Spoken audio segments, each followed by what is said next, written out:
تحریک منہاج القرآن آئرلینڈ کے زیر اہتمام ڈبلن میں مختلف تنظیمات کے قائدین کا ایک اجلاس منعقد ہوا، جس کی صدارت گلوبل ڈائریکٹر آپریشنز منہاج ویلفیئر فاؤنڈیشن عدنان سہیل نے کی۔ اجلاس کا مقصد دیار غیر میں رہتے ہوئے بچوں کی تعلیم و تربیت، ایمان و اخلاق اور کردار کی حفاظت کے بارے میں حکمت عملی طے کرنا تھا۔ مزید تفصیلات وسیم بٹ کی اس رپورٹ میں۔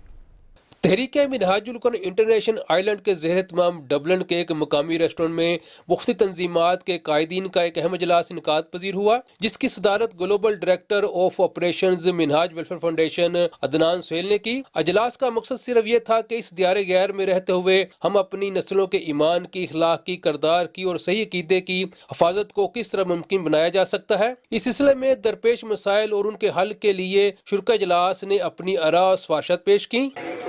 سنڈے ایوننگ یا سنڈے مارننگ یا سیٹرڈے مارننگ اگر آپ ایسا کوئی مرکز یا کوئی ایسا کمیونٹی سینٹر ہائر کر رہے ہیں، 2-3 گھنٹے کے لیے، ٹھیک ہے، 2-3 گھنٹے کے لیے، اگر 2 یا 3 گھنٹے ہمارے پاس آلریڈی سلیبس موجود ہے اسلام فار کڈس۔ سنڈے مارننگ 10 بجے سے 1 بجے تقریباً ابھی 300 بچے آتے ہیں، اور یہ تقریباً ایوری 6 منتھس کرتے ہیں، ہر 6 ماہ، پھر 6 منتھ میں پھر آپ کا امتحان ہوتا ہے، پھر ہم اگلا 1 منتھ کا بریک کرتے ہیں، پھر وہ دوبارہ شروع کرتے ہیں۔ اب اس میں بچوں کے لیے فیملیز کے لیے کچھ انٹرٹینمنٹ بھی ہو جائے قوالی کی شکل میں۔ اور ساتھیوں کے ساتھ ڈسکشن ہو رہی تھی کہ اگر ہم جنوری یا فیبری ہم کر لیں، اس میں ڈنر بھی ہو جائے، اس میں قوالی، ہم کچھ قوال کو بلا دیں گے UK میں، تو ایک گیٹ ٹوگیدر ہو جائے گا۔ آخر میں تمام قائدین کی آراء اور باہمی مشاورت سے یہ طے پایا کہ اس دیار غیر میں پروان چڑھنے والی اپنی نسلوں کے ایمان اور ثقافت کی حفاظت کے لیے ٹھوس اور مضبوط بنیادوں پر ایک لائحہ عمل تیار کیا جائے۔ آج میری پاکستانی کمیونٹی کے ساتھ جہاں ڈبلن میں بریکفاسٹ میٹنگ تھی، ماشاءاللہ ہم نے مختلف مسائل ڈسکس کیے تھے۔ جو مین مسائل تھا وہ ان کی بچوں کی تعلیم کے حوالے سے تھی، تو ماشاءاللہ اس میں پھر کافی بحث مباحثہ ہوا تھا۔ تو ہم نے یہی تجویز کی کہ ہم کوئی ایسی ہفتہ وار تعلیمی ادارہ شروع کریں جس میں بچوں کی اسلامک اور پاکستان کے ساتھ ایک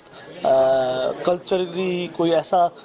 کام شروع کریں کہ وہ دین اور اپنے کلچر، اپنے ثقافت کے ساتھ وہ منسلک رہیں۔ اور ماشاءاللہ ساتھیوں نے ایک اچھی تجویز دیا کہ وہ انشاءاللہ یہاں شروع کریں گے جلد، اور میں یہ سمجھتا ہوں کہ منہاج القرآن انٹرنیشنل آئرلینڈ کے ذریعے یہ کام ہو سکتا ہے جلد، اور جس انداز میں شیخ الاسلام ڈاکٹر محمد طاہر القادری صاحب کا کام ہے پوری دنیا میں، وہ انشاءاللہ یہاں بھی انشاءاللہ شروع کر لیں گے۔ سب سے پہلے تو میں شکریہ ادا کرنا چاہوں گا شیخ عدنان کا، جو کہ آپریٹنگ ڈائریکٹر ہیں منہاج ویلفیئر فاؤنڈیشن انٹرنیشنل کے۔ وہ یہاں تشریف لائے اور انہوں نے ہمیں گائیڈ لائن دی، خاص طور کے اوپر ہمیں انہوں نے سلیبس متعارف کرایا اسلام فار کڈس کے حوالے سے، جو بچوں کی تربیت ہے اس کے حوالے سے وہ پورا سلیبس تیار ہے، جس کو 6 ماہ کے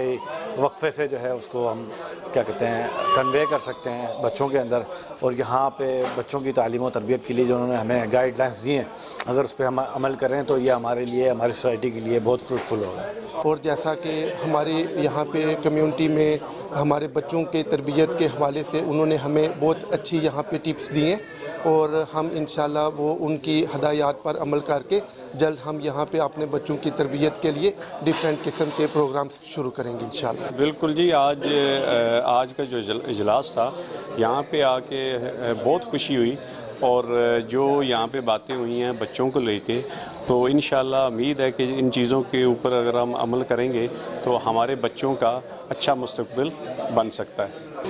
آج کے اس اجلاس میں حاضرین کا نہ تھا کہ اس دیار غیر میں رہتے ہوئے اگر ہم اپنے نسلوں کے ایمان کی، اخلاق کی، کردار کی اور عقیدے کی حفاظت چاہتے ہیں کہ ہمیں ٹھوس بنیادوں پر ایک مضبوط لائحہ عمل تیار کرنا ہوگا۔ وسیم بٹ، دنیا نیوز، ڈبلن، آئرلینڈ۔